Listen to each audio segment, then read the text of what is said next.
What's going on, Illumineers, and welcome back to the madness. And we are talking week one meta breakdown. What really took the win? Is the meta what we predicted it's going to be? We saw some red purple, we saw some green steel, steel song, and we saw some other things. We're going to talk about those lists that did really well, but also where I think the meta is going to go, and a couple cards that just did not go well. Some of us kind of predicted it, others did not, but they learned. So let's just jump into it.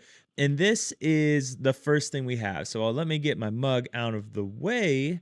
We're going to look at 17 decks, or there were 17 decks that were submitted on Inkdecks. All this information came from Inkdecks. Make sure you're submitting your decks there. All right, guys. But we're looking at 30 plus events, and there was 3 events that were over 30 people. So that's what we're looking at. And this was the breakdown. Green Steel, this is top 8s. So Green Steel, of course, with 4 of those top 8s. We saw Steel Song with 3.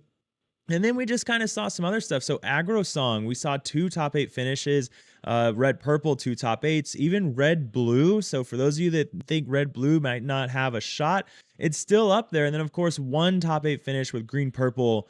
Green Yellow, which was not Churna Dogs. Churna Dogs did awful this weekend. Even people that are well known for their Churna Dogs and playing that, the deck just did not do well. And you're gonna kind of expect that in a meta where you see a lot of green steel. Those muses just beats the crap out of those dogs. Not to mention 3-cost Ursula, things like that. We saw Kiwi in top 8 and a Blurple in top 8 as well. So this was kind of the breakdown. And right off the bat, this really kind of paints a picture of where we're going to see probably week 2 or week 3 go when we get to that CCS. That's the really, really big one that we're going to see. I think what we're going to see is a lot of green purple. I think we're going to see this green purple number go up to meet this green steel number and steel song number. Green purple is just a fantastic counter into green steel. I was talking to JDRR and I was like, hey, why is green purple so prominent into green steel? And what he had to say made a lot of sense. Green Purple, they're able to steal the songs from Green Steel with that 2-cost Ursula, but they also have their own discard package, their own Prince John. But then they also have a lot of other really good draw options. And then now with Lever, they have a way to kind of handle those big board characters as well that Green Steel might throw down. And then to top it all off, they have Peter Pan and other evasive characters that can come down and take out the opponent's Diablo. So green purple just really good into green steel. Green purple also has a fair matchup into steel song. It's not as good as green steel, but it's definitely a matchup that every game favors the better player, but a very good, I think a mediocre player could beat, kind of a slightly above mediocre steel song player because of things like Ursula and Diablo and, those things that the things that are going to, mess them up. And then, of course, the foxes and things like that coming down to make really plausible trades. We saw red purple. We saw Aggro Song. This one was really exciting, right? Because I had that video on Aggro Song, my list, that we saw quite a few people run, and they said it went really well. And I was really happy to see that. It was pretty cool. We got to see Stefan playing it on the live stream against a very difficult green-purple matchup. So that was really cool to see. But I think what we're going to see the most of going forward is probably going to be this steel song, green steel, and green purple. But don't sleep on Blurple or Kiwi. I think that Blurple does really well into green steel and it can do very well into green purple. So I think it's going to do really well in Kiwi. If it can get down that line, it just does really well. And it's a hard deck for steel song to deal with for a lot of people. Same, Blurple now has Monstro that handles steel song really well if it gets to that point. And then, of course, Aggro Song, if you can just win on turn 5, it doesn't matter what they do. And, my list, it's already kind of changed quite a bit as we continue to develop it into the meta that we have right now. But this is just a list. And now I want to show off something. First, we're going to look at Southside Gaming, and then we're going to look at 2 events by Dragon Horde. So huge shout out to Dragon Hordes and Southside Gaming for some amazing events they put on. But first, we see a lot of green steel tops. We kind of predicted we would. Let's kind of check out what we were most afraid of and how plausible is this going to be. So Here we see Mark Miller, who took first place, spoiler alert, and he sings together that beautiful Beyond the Horizon with 3 Prince Johns down, and he goes on to draw 15 cards. I'm pretty sure it's 15 cards that he draws here. And it just, a lot of us were talking about, is Beyond the Horizon going to be super broken? Well, Mark may have said, maybe he showed us that it is at this point. When you draw 15 cards, like, it's going to be tough for any deck to come back from that doesn't play a whole new world or their own Beyond the Horizon to just get rid of all those cards. So meanwhile, Mark with his 15 dealing with his 3 on red purple. That's just tough, especially when you have this Ursula that could possibly just blow up everything or eliminate your hand the next turn. But let's move on. We'll talk about that and when we get to the list. But first up, like I said, Southside Gaming, 89-person event. Huge shout out to them. In my opinion, the best duo casters that we have in Lorcana. They absolutely killed it, and Southside Gaming kills it every time with the store, but also with their commentary, with their production value. It is all just so amazing. So huge shout out to them. Huge shout out to the owner, Prior Army, as well. So just an amazing store down there in Orlando. So make sure you check them out. But let's get into the list and, well, the top 8. So the top 8, 3 green steals, green yellow, which was not Chernadogs. It was just an aggro list running just in time in Cricky. We saw 2 Steel Song aggro lists, green purple and red purple. But let's go. We got Mark Miller taking first place with this list. And this is the list that we just saw, drawing 15 with 3 Prince Johns down. And when we look at it, one big thing is only 2 Beyond the Horizons. A lot of people talking about this card is so busted. This card is so good. It needs to be banned right now. And meanwhile, most of them that are seeing success with Beyond the Horizon are not running a lot of them because it can get kind of bricked, and sometimes you just don't need it. Sometimes if they don't have a lot of cards, it's just not super needed. You have some other draw packages. You have your Diablo, you have your Beast. Let the Storm Rage on is a draw engine because you could draw 2 off of Ursula. So there are other options. And then meanwhile, Prince John is just drawing off of that Sudden Chill and that Hypnotize. So I think 2 is a really good number. I think that's going to be something we see rather consistently because when you run 4, you really run the risk of having this high cost uninkable that could just kind of sits there in your hand and doesn't do a whole lot when you don't need it to. So I think it just works. I think that Green Steel is going to be able to utilize it better than any other deck, and we kind of saw why this weekend. But meanwhile, we see a couple of techs for some other things. We see Grab Your Swords to kind of help against the other Green Steel decks. If they have a bunch of Prince Johns down, you get that grab, you throw it down. Find a My Platinum in case you run against a red-blue item deck, and we did see some running around. We saw 2, I think it was 1 or 2 in top 8. And then just your normal, everyday Green Steel discard package. You see your 4 Ursulas, you see your Morph and Beast.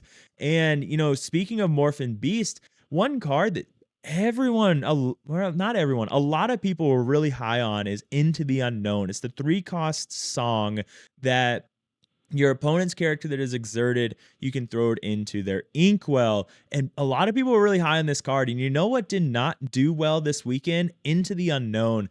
And when you see something like Green Steel that's really popular, you know what happens when you use Into the Unknown on a Diablo and Baby Diablo? They respawn by playing Beast the next turn. And you know what's even harder to deal with than a Diablo for Blurple? A Beast that never even exerts itself. So now you're going to have to throw Elsa into it plus some other stuff. And that's if you have the cards at this point. So it's just Into the Unknown. It's not the way to go. It is not the way to go. The Enchanted is beautiful, but the card in Blurple, it doesn't fit. And you'll figure that out when you Into the Unknown your opponent and they play a Beast in response, or they play something else even worse. All right. So, but looking at this list, good job, Mark. Well-known name. See it a lot in the top echelon of Lorcana players, and just showcasing how Green Steel discard is just, It's just sticking around. I hope you leave, Prince John. I really do. Rotation can't come soon enough. Moving on, though, we have red purple. We got Dylan Crowley taking second place. All right. And a lot of set, well, when we look at this list, we are running two new cards. We're running Monstro and Everybody's Got a Weakness.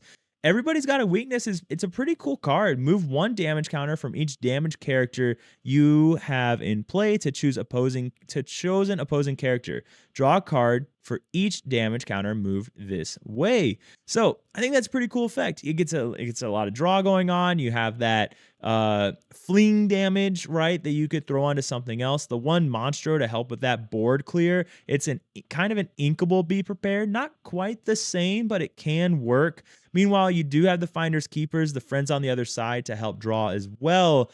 But you still have, that Maui Half Shark and Pirate's Life cycle that you're trying to get, that win condition. And then just a lot of one-ofs, which I find interesting. I don't think you normally see this many one-ofs in red purple. We got one Genie, Everybody's Got a Weakness, Dragonfire, Finders Keepers, and then two ofs, like two ofs in Elsa, two ofs in Maui. So I'd be curious, how these ratios came to be. But the list did really well. I'd love to know what your matchups were for the entire day. And I look forward to seeing what kind of changes you make for red purple going into the future. The deck, it's still good. Like, it is still a phenomenal deck. When they can get going, they get that Peter Pan and then into the Iago, and then it's just nasty what this deck can do and do really well. So if you thought red purple was dead, ladies and gentlemen, it is not dead whatsoever. But moving on, we have Dale taking third place with his green steel list. Actually, there are a couple big ones that I think are worth mentioning. Chip's a 4-cost inkable 3/2/1, and when you play this character, chosen opposing character discards a card. All right. So another way, you throw that Prince John down on turn 3, and then you throw Chip down on turn 4. You get to draw a card and you get a body that can trade. 3/2 is not huge, but 3 health deals with a lot, deals with Smee and things like that.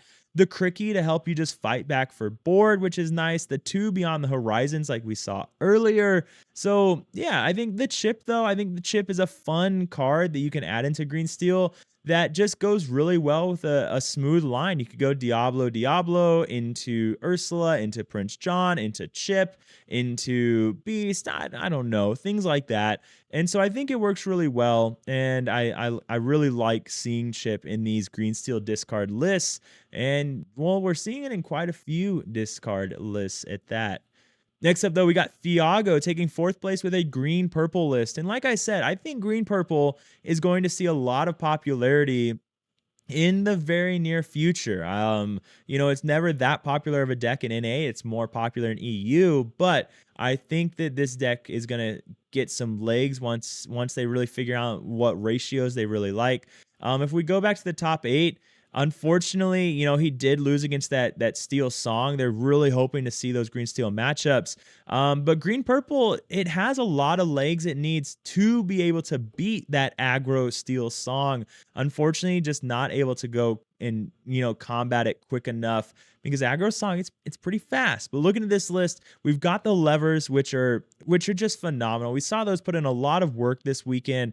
That ability to either make someone discard a card or drawing cards, so 2 lines that you can work with, really good. Returning a character to their hand, or if pull the levers in your discard, then you can return a character to the bottom of that player's deck. Really great way to get rid of a character as well. Meanwhile, you still have Peter Pan to take out Diablos. Peter Pan leads into Iago or Genie, which is a great turn 4 play.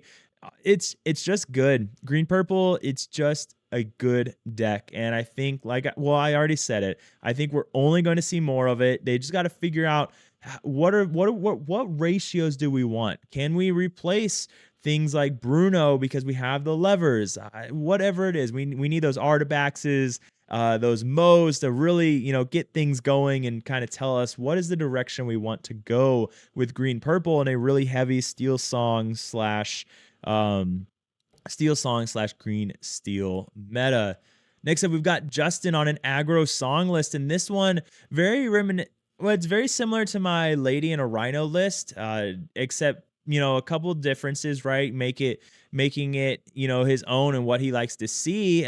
Big one in this one, Rapunzel's Tower. I don't personally have this in mind, but I do have it in my regular aggro list because Rapunzel's Tower just wins you games sometimes. It's something that a lot of people don't really care for. But the card giving 3 health to any of your characters creates amazing Rapunzel value. Smee lives forever. A rhino on Rapunzel's Tower isn't going anywhere anytime soon. So it's just good. Like it's a great turn 4 play when you just move 2 characters in there. But the deck is just fast. Like I already did a video on a list very similar to this, but you throw down the Daisy and then you go let the Storm Rage on or Strength to control the board, or you throw down a Cindy, or you throw down a Daisy, or if you're on the draw, then you could throw down Rhino to get the shift package. So you start a little bit slower, but you can control things with this beautiful 4/3 resist 2 Rhino. And even if you don't need to control things, it's still quest for 2 on turn 2. So it's not an awful thing, a little bit slower, but still has a lot of legs to stand on. So really great list. Aggro Song going nowhere for sure. So yeah, we're gonna have another video coming up on Aggro Song with some kind of things, how I'm changing it based off of how the meta is developing, but that's a story for another time. But next up, we've got Nathan, and this I don't think anyone was expecting, right? When you see green yellow right now, you think Chernodogs. Chernodogs is what's going to happen. And in this case, Nathan came in here with the surprise and just said, here's some green yellow, just in time, hyper aggro craziness. And I love it. I think this list is super cool. I think it's a lot of fun. I think, it's the just in time is really interesting, but it can be extremely powerful. I was talking to a buddy who ran my list at the event, and I won't say his name because I didn't mention I'd bring it up, but he said just in time Cricky came down, and there's nothing like it really hurts to get hit in the face by a 4/4 Daisy, or now a 3/3 lady, and things you just don't expect, and that really hurts. Meanwhile, it's a 3/4 that quests for 3, so not incredibly easy to deal with, but also you can get a Goofy down that's a 1/4/3 that has ward. So now they have to trade with that somehow. Meanwhile, he's also giving other things ward. So it can just get really nasty, because if you do all this and then you just in time on turn 3 on Goofy, turn 4 you can quest for 3, give something ward, and then ready it with spin. So a lot of good just in time targets. The more I look at it, you have the Kit and the Ursula to mess things up for your opponent and make it more difficult, and then you have the reach with the Go-Go to Mago. So really good list. I think it's a lot of fun. I think it's really neat. I'd be curious, what you felt didn't really succeed, like what's not going to make the cut next time. But I'm just really feeling hyper aggro lately. I don't know. It's just been a lot of fun to just kind of go about things in a little bit of a different way. So good job, Nathan. I really love the list. I really do. So next up, we've got Aaron, and this one is, I think it's card for card what my list was originally. The only thing that I've changed now is I'm running Mr. Arrows. And then, of course, I talked about some other changes that I'll do another time. But taking 7th place, getting up to top cut, hyper aggro. For a long time, people said hyper aggro, it's just not going to make it. But when you can go this fast, when you can drop Lady on 3 to drop another Piglet or a Prince, and then you drop Rapunzel's Tower, like the deck, it's just fast. And, like I said, changes are happening. Hyper aggro can also change with the meta to still be hyper aggro. You just have to tweak things a little bit, and that's what it's all about. And with, I think, the surge of green purple that we're going to see, that can kind of dictate how we change things here. So definitely stick around for that video if you really do like this aggro song and winning on turn 5. But good job, Aaron. I love to see it, man, and I look forward to, if you run it again, what kind of changes you might make. But next up, we've got Kylie taking 8th place, and again, 2 Beyond the Horizon. So something that we've seen in every Green Steel list so far, 2 Beyond the Horizon. So if you're really trying to make 4 work, ask yourself, is it is it worth it? Has it made that much of a difference seeing it or risking seeing all these high cost uninkables in your hand that you just don't need? Because we see 3 top 8s that in an 89-person event only running 2. So if there's a common denominator here, I think we're starting to see it. In this list, we're running 4 beasts. So really, we have that morph plus beast combo. But yeah, this is pretty similar to what we've seen in the other lists. 3 and 4 on Hypnotize and Sudden Chill, 3 Prince John. So I think all 3 lists were on 3 Prince Johns. So pretty similar to the other things. Again, Green Steel discard, just a lot to deal with. So it just does what it does well. And that's all we can, like I said, I hope Prince John doesn't come back after rotation. But next up, we've got Dragon Horde at a 34 player person event. So let's check that out real quick. We did not have all top 8 decks submitted. We only had we only had 4 of top 8. So first up, we have Nathan taking second place with a Steel Song list. One thing you're going to note in these Steel Song lists is Rhinos in all of them. In Nathan's list, he's only on 4 and 4. On the 20 Lord Discord, he did mention that he's probably going to go up to 4 because of how good Rhino is, and it is a phenomenal card. Like, it deplenishes your hand. So one thing to note with Rhino is Rhino can sing Zeus on 2, right? That's really powerful. That was a really nice thing about Queen, but yeah, Rhino can't sing Wheel, right? Rhino can't sing A Whole New World. So one thing with Rhino is unless you have to use Zeus, like you have to, because they're going to get something so nasty down, you're not doing that. Your Rhino is just questing for 2 very safely, getting you that early lore. Meanwhile, he's also able to just control the board so your opponent can't quest. And if you need to, he can sing these songs that you might need to sing. But do not get trigger happy. Rhino is a huge bait card to just make you go trigger happy because you have a singer 4 down. Don't do it. Just slow down. All right. But Rhino just doing a lot of work. Meanwhile, we see the Naveen's and the Miss Biancas, and that's going to be a common thing that you see. This is one thing that I'm running in my traditional song list is the 2 Naveen's, the 3 Miss Biancas. Naveen just really good in this meta. Green Steel being able to go really fast, Steel Song being able to go really fast. You need that ability to take back the game somehow. And Naveen is a wonderful way of doing that. Miss Bianca is a wonderful way of doing that because you can go Troubadour or Lawrence on 2 and 3, and then Miss Bianca, and she's a 5/5 that's hard to deal with. She sets up great Rapunzel value, things like that. In this list, running the big shift targets that we see, that we know and love, the Ariel and the Cinderella. So both just having their merits, both being the matches that they're good in. To grab your swords in this right now with so much green steel, with so much green purple, there's probably never been a better time to run grab your swords. So that's, again, do you want to run 2 5-cost on inkables that you can't sing quite as easily as ever before when you're running like Rhino? But if you get to Naveen and you happen to top deck that grab your swords, that can be pretty good, right? That can really, win you the game right there. So it's not an awful decision. Like I said, with so much hyper aggro, with so much green purple, with so much green steel, there's never been a better time to play Grab Your Swords than back in the day when Bucky was running around and Grab Your Swords just won you the game. All right. So really good list, Nathan. I love it. And I think that, I look forward to seeing the changes that you make going forward. Next up, we've got Turbo on red purple. And right here, most everyone's mad here. This is, I don't even remember seeing this card. So this is a 7-cost uninkable action. Gain lore equals to the damage on chosen character, then banish them. How interesting, because this is going to be great on something like Maui. Maui challenges into things, and then people don't like to challenge back into him because, well, he's a 6/5, so they're going to lose their character. So there's a lot of time he has 4 damage sitting on him. So maybe you just use most everyone's mad here, gain that 4 lore that they just didn't expect to happen.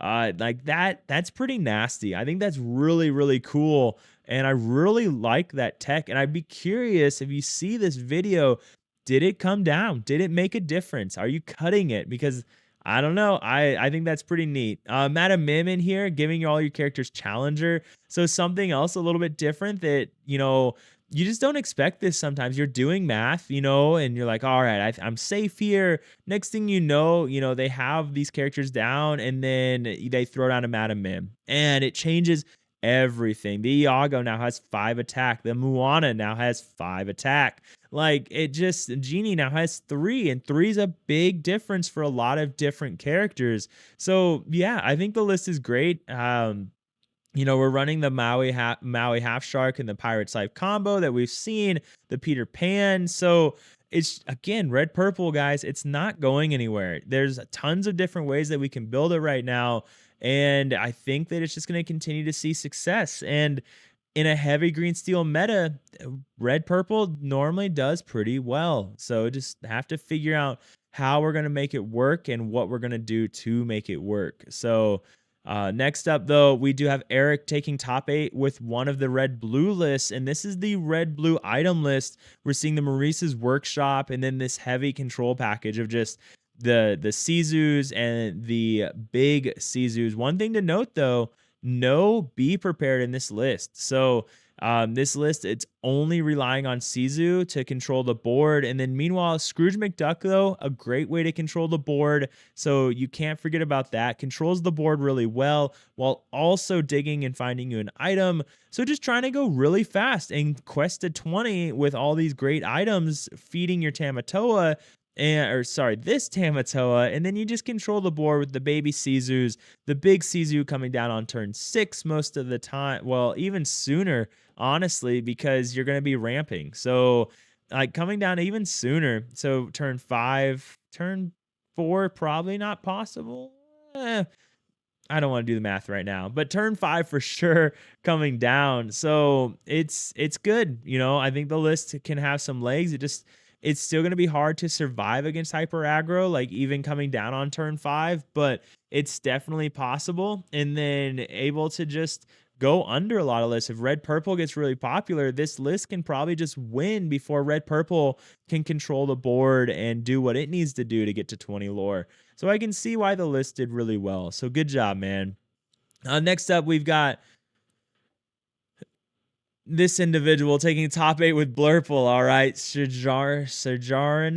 I apologize. I'm sure that's awful. So, but with this list in red, purple, Blurple, and one thing to note is the 4 into the unknowns. But again, I think the longer we go into the set, the less into the unknowns we're going to see. I just can't make a good argument of why anyone would ever want to run this card. And I don't know. I just don't get it. I think this is just a really bad let it go with a really bad conditional let it go. I just can't imagine something on turn 3 that is so important that that's what you need to do with your turn is give your opponent ink. So I don't know. I could be wrong. We will see, right? And maybe I'll look back on this video and be like, you're a big dummy. All right. But looking at the list, a lot of the really popular Blurple things, but some differences as well. We see the rabbits coming, and we haven't seen rabbits in Blurple list for quite some time. We've gone away from that. We have things like the new shiny crab, the new Tamatoa that's kind of replaced the rabbit, along with some other draw package items, but also running the big Elsas. And that big Elsa, it's 8 cost uninkable, but questing for 3 and then shutting down 2 of your opponent's characters, that can be really helpful because coming down after that Elsa is that Monstro, and they're still exerted. So you exert those characters with that Elsa, and then you play the Monstro the next turn and just wipe their board, and that feels pretty good as well. And Monstro's probably going to survive because 8 health, that is a lot of health to be playing with. So Blurple, like I said, I think Blurple is only going to see more and more success as the set goes on. That Monstro's huge into Steel Song. It really gives them some more legs. So I think that helps a lot if they can survive to that point. But also the list is Blurple is just in a great spot. It's good into green steel. It's good. I don't think it has any bad matchups. Like Steel Song's still not great, but it's definitely a lot better than it used to be. That's for sure. So next up, we've got Dragon Horde again doing a 33rd 33-person event this time. So they had a weekend event. This one was for a graded Elsa. Maybe it was a PS10, PSA 10. I'm not sure, but for an Elsa, all the same. So looking at this, we've got a top 2 split. This was from Traverse Town, and I knew I did that. So Traverse Town and Luca. So looking at the list, though, the lists are extremely similar. They both, had shout outs for Habibi because that's where they pulled the list from. And this is similar to a list we saw earlier with Nathan as well. And then they kind of just made it their, or at least Traverse Town made it his own. We see the Rhinos coming in here. We see the Ariel, the big shift Ariel, the 4 Naveen's and 2 Biancas. So Traverse Town really big on the Naveen's. He thinks it's a must, he thinks 4 Naveen's is like a must in this current meta. It's just really good on the draw, and that's the whole point of the card. It's really good on the draw. Opting to cut the World's Greatest Criminal Mind for bare necessities, which it's something I've been playing with in my list. Which one do I want more? And again, it's so hard to say. Both cards so good in their own right. Both cards so good in their own right against the same decks too. And it's a hard decision on what works better. Are you more afraid of the Shift Pete, the big Sizu? Are you more afraid of the ramp or the discard? Things like that. But Steel Song, it's just in a good place. When Green Steel's popular, Steel Song's going to do really well because it's a good counter to Green Steel. It's a very 50-50 matchup. It's just a very good 50-50 matchup. Even when Steel Song sees like the best opener they possibly can, Steel Song is still not out of it, right? Green Steel still is going to be fighting because they're on a clock. Steel Song, when they get going, Green Steel just can't catch up. So it's a tough matchup. And when we look at Luca, so this should say Luca, right? When we look at his list, still the same thing, right? Very similar list overall. We see 3 Lawrences here and 4 Lawrences here.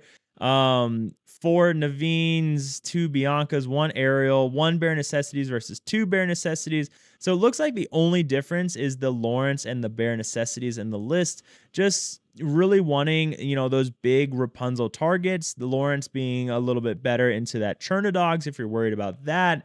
That 4/4 butt is it's pretty good. I've always been a huge fan of Lawrence, and I don't think that will ever stop. He's a great, great card. So really good job to the both of you. I still have not asked what the split was like because I can't, how do you guys come to that decision? All right. But moving on, we have DJ Big Russ taking 3rd with Green Steel. And what do we see here? 3 Prince Johns, 2 Beyond the Horizons. So yeah, I think that might be the magic number, but we'll see how the meta develops. Maybe we go to more Prince Johns. Maybe they do realize that 2's not enough, that Beyond the Horizon is just so good that we need some more. We need 3 or 4. Only 2 Muses. I find that a little interesting. Muses is it's such a good card for the deck.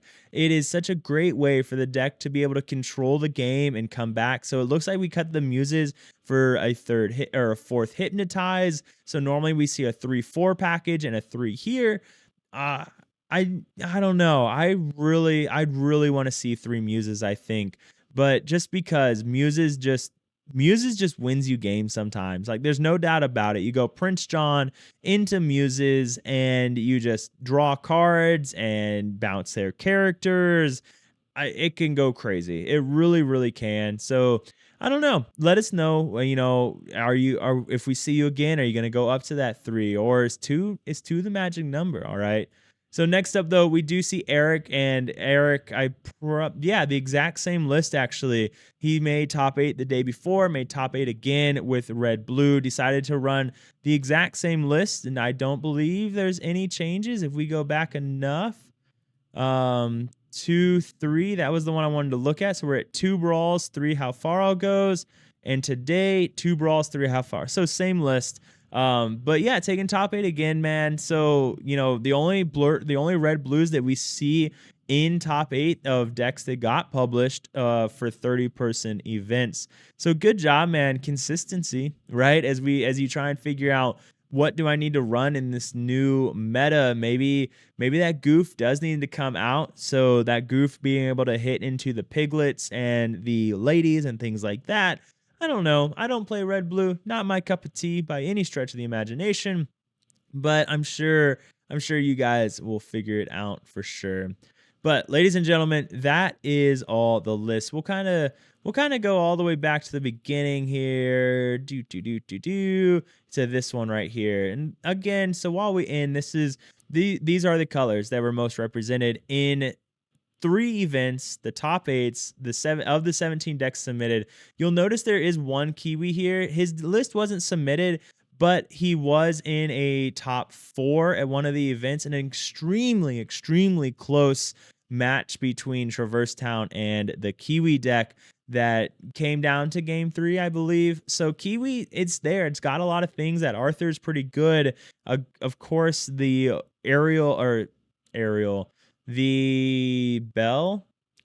the Alice giving ward to your characters and getting to quest for another, pretty good. So overall, just a good list. Kiwi's got a lot of things going for it. So, ladies and gentlemen, with all that being said, I hope you enjoyed the meta breakdown. Let me know, what are you most excited for? Do you think I'm way off? Is Into the Unknown just broken and we haven't figured it out yet? Is green purple not going to see a surge? Is green steel just busted? Beyond the Horizon, it's just too good, right? I don't know. You tell me, you let me know. But ladies and gentlemen, I'll see you next time, and I hope you enjoyed the video. As always, stay happy and healthy. I'll see you around.